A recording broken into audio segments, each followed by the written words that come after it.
Assalamualaikum warahmatullahi wabarakatuh. Perkenalkan, nama saya Samsul Arif. Saya mahasiswa semester 1 dari Institut Teknologi dan Sains Pasuruan. Jadi, video kali ini saya buat untuk memenuhi tugas UAS mata kuliah Biologi Dasar. Jangan lupa komen, like, dan subscribe. Terima kasih. Pertanyaan pertama. Pengertian biologi serta manfaat mempelajari ilmu biologi. Pengertian biologi. Biologi atau ilmu hayat adalah ilmu yang mengkaji tentang kehidupan dan organisme hidup, termasuk struktur, fungsi pertumbuhan, evolusi, persebaran, dan taksonominya. Ilmu biologi modern sangat luas dan eklektik, serta terdiri dari berbagai macam cabang dan subdisiplin. Manfaat mempelajari ilmu biologi. Manfaat mempelajari ilmu biologi. 1. Kita dapat mempelajari perubahan tubuh manusia. Kedua, kita dapat memberikan jawaban atas masalah lingkungan. Yang ketiga, kita dapat mempelajari konsep kehidupan. Pertanyaan kedua. Apa itu pengertian sel, perbedaan sel tumbuhan dan hewan, serta sebutkan organel sel hewan dan tumbuhan. Pengertian sel. Sel merupakan unit satuan terkecil dari makhluk hidup yang dapat melaksanakan kehidupan. Perbedaan sel hewan dan sel tumbuhan.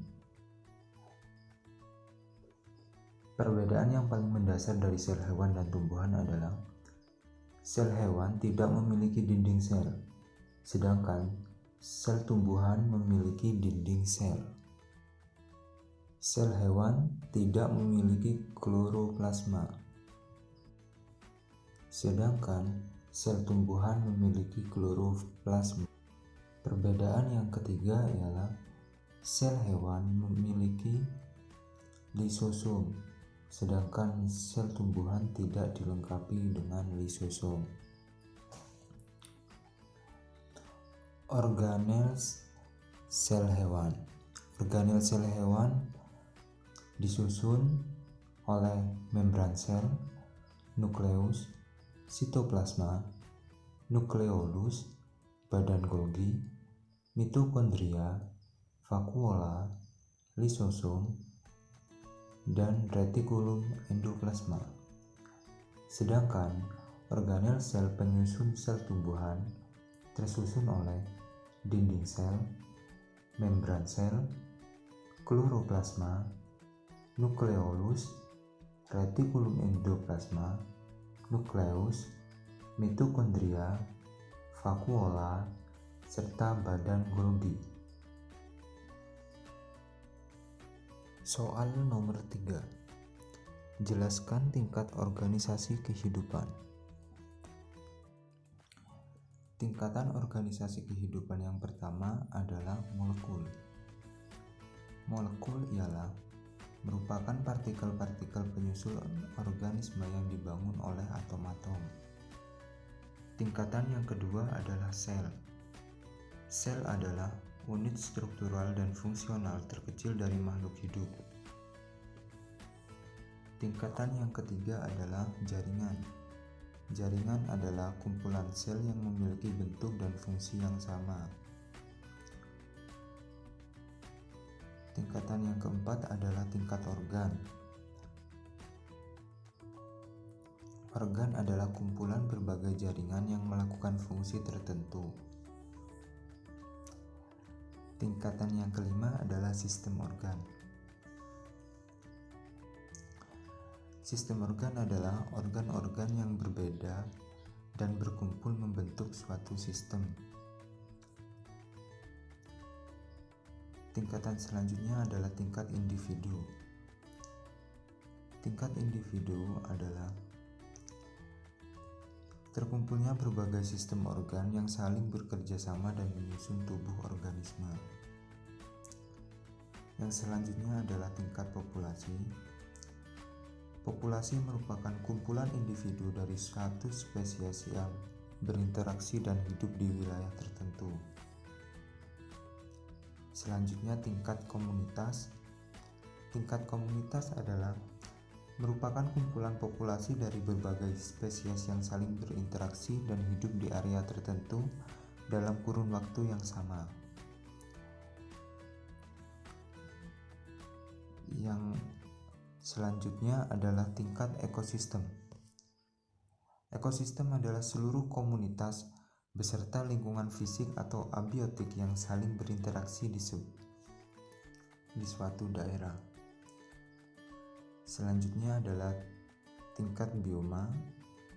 Bioma adalah satuan daerah daratan yang luas di bumi, bercirikan sejenis tumbuhan dominan di daerah tersebut. Contohnya bioma gurun, bioma taiga, bioma hutan hujan tropis, dan bioma tundra. Lalu tingkatan kehidupan yang terakhir adalah biosfer. Biosfer adalah keseluruhan bioma atau seluruh organisme di bumi beserta tempat hidup yang meliputi atmosfer, hidrosfer, dan litosfer. Soal nomor 4 ialah perbedaan pertumbuhan dan perkembangan dalam hewan dan tumbuhan. Perbedaan pertumbuhan dan perkembangan diantaranya ialah pertumbuhan ialah merupakan perubahan yang berhubungan dengan keadaan fisik, misalnya tumbuh membesar. Sedangkan perkembangan ialah perubahan yang berhubungan dengan mental. Perbedaan yang lainnya yaitu pertumbuhan yang bersifat kuantitatif, sedangkan perkembangan bersifat kualitatif. Pengertian dari pertumbuhan.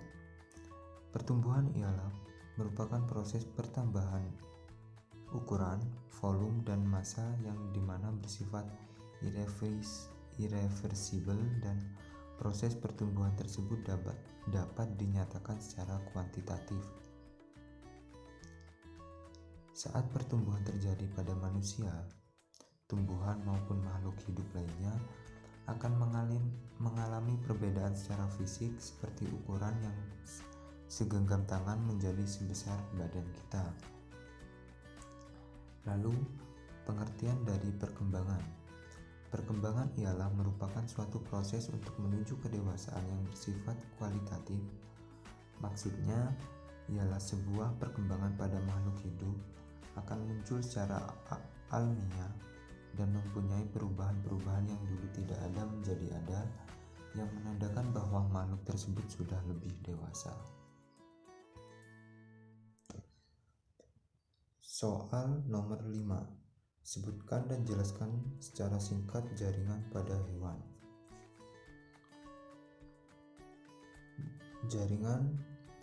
Jaringan pada hewan terbagi ke dalam 4 kelompok, yaitu 1. Jaringan ikat. Jaringan ikat merupakan jaringan yang menghubungkan antara jaringan yang satu dengan jaringan yang lain. Kedua, jaringan epitel. Jaringan epitel adalah salah satu jaringan yang menutupi permukaan tubuh dan menyusun bagian luar organ. Yang ketiga, jaringan otot. Otot merupakan sebuah jaringan yang memiliki fungsi sebagai alat gerak aktif pada hewan dan manusia.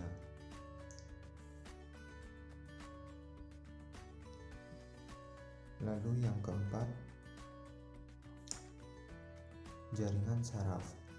Jaringan saraf ialah jaringan yang terdapat pada makhluk hidup sebagai penghantar impuls rangsangan yang diterima sistem saraf tepi menuju sistem saraf pusat dan sebaliknya. Soal nomor 6. Sebutkan dan jelaskan singkat jaringan pada tumbuhan. Jaringan pada tumbuhan ada 5. Yang pertama, jaringan epidermis. merupakan jaringan yang menutupi permukaan tumbuhan. Berbentuk sel seperti balok, tersusun berlapis tunggal rapat, tidak ada ruang antar sel, tidak memiliki klorofil, dan modifikasi sesuai dengan letak dan fungsi. Yang kedua, jaringan parenkim. Fungsi dari jaringan parenkim adalah untuk menyimpan cadangan makanan dan air oleh tubuh tumbuhan. Yang ketiga adalah jaringan penguat. Jaringan penguat, nama lainnya yaitu stereon, berfungsi untuk menguatkan bagian tubuh tumbuhan, terdiri dari korenkim dan sklerenkim. Yang keempat adalah jaringan pengangkut atau xilem. Xilem berfungsi menyalurkan air dan mineral dari akar ke daun. Yang kelima ialah jaringan gabus. Jaringan gabus berfungsi sebagai pelindung menggantikan epidermis yang sudah rusak atau menebal. Soal nomor 7. Jelaskan singkat hukum Mendel 1 dan 2. Hukum Mendel adalah hukum mengenai pewarisan sifat pada organisme atau yang biasa disebut dengan gen, yang dijabarkan oleh Roger Johann Mendel dalam karyanya Percobaan mengenai Persilangan Tanaman. Hukum ini terdiri dari dua bagian. Yang pertama adalah hukum pemisahan atau segregation, juga dikenal sebagai hukum pertama Mendel, yang berlaku untuk monohybrid. Yang kedua, hukum berpasangan secara bebas, independent assortment, juga dikenal sebagai hukum kedua Mendel, yang berlaku untuk dihybrid.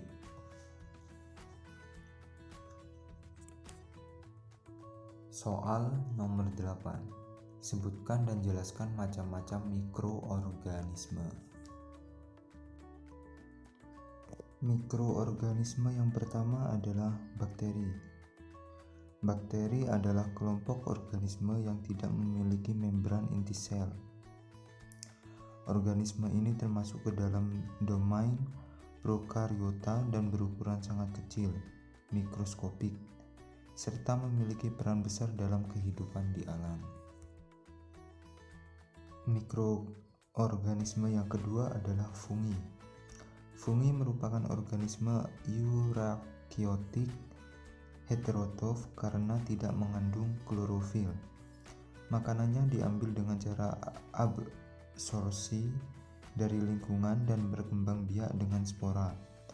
Cara mendapatkan nutrisi dari beberapa makhluk hidup diantaranya sebagai berikut. Fungi heterotrof yang absorptif, hewan heterotrof yang fagotrof, tumbuhan autotrof. Mikroorganisme yang selanjutnya adalah virus. Definisi virus secara umum merupakan elemen genetik yang mengandung salah satu asam nukleat, yaitu asam deoksiribonukleat, atau yang lebih dikenal dengan DNA, atau asam ribonukleat, RNA.